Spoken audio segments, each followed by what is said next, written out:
ay blameless, na ang inyong kaluluwa ay sanctified, at ang inyong body ay ganap na banal sa harapan ng ating Panginoon. Bago ang kanyang pagbabalik.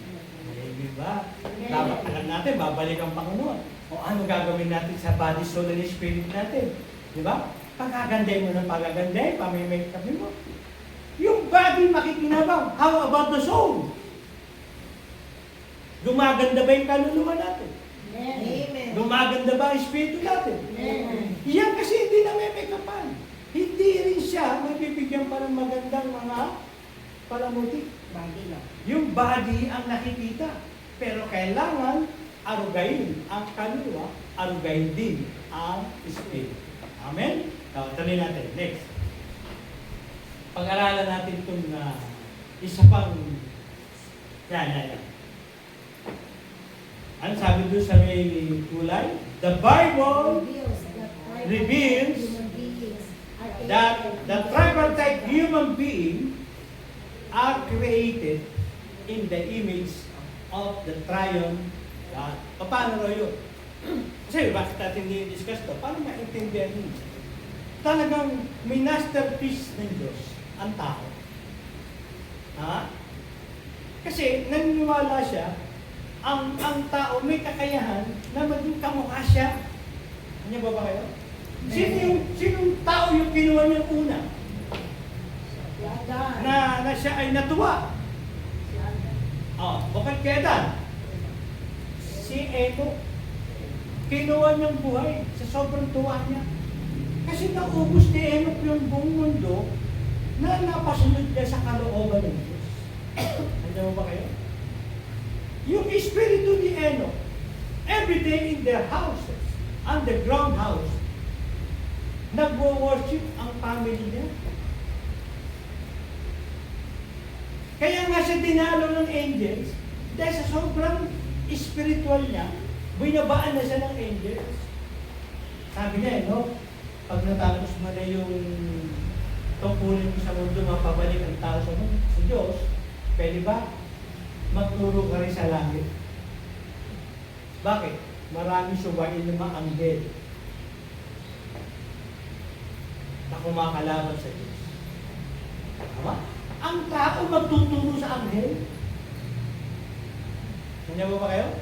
Amen. Dahil sa labis na dedication ni Enoch, ay nababa na ng nautusan na wala nang magturo doon.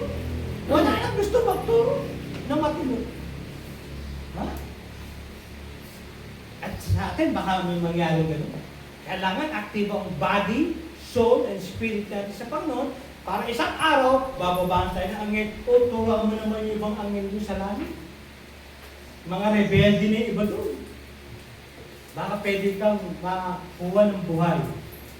Magpaalam ka na dyan. Kukunin na kitang buhay. O, di ba? Ang sasagot nyo sa anghel na hahatak sa inyo papuntang langit. Huwag naman.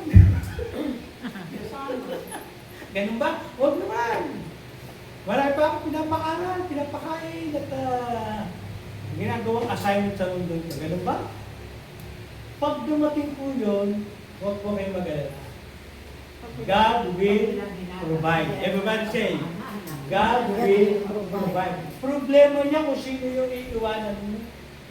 Hindi mo dapat problemahin. Kahit ikaw ay sumusunod na sa Diyos ang mga problema. Tama? Dahil the more na ikaw ay aktibo sa kalooban ng Diyos, the more ang Diyos aktibo na ikaw ay pagpalain. Amen ba? Amen. Bakit ka nag-aalaman?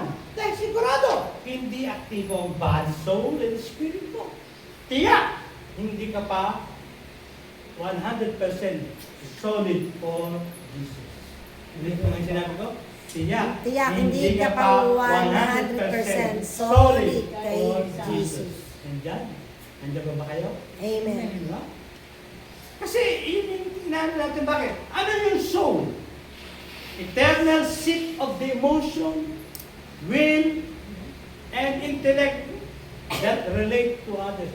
Binigyan tayo ng soul para makita natin ating kapwa makita natin, mabigyan siya ng awa, mabigyan siya ng papuri, mabigyan siya ng parangal sa kanyang buhay.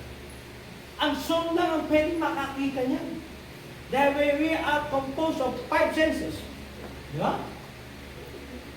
Seeing, di ba? Hearing, ano pa?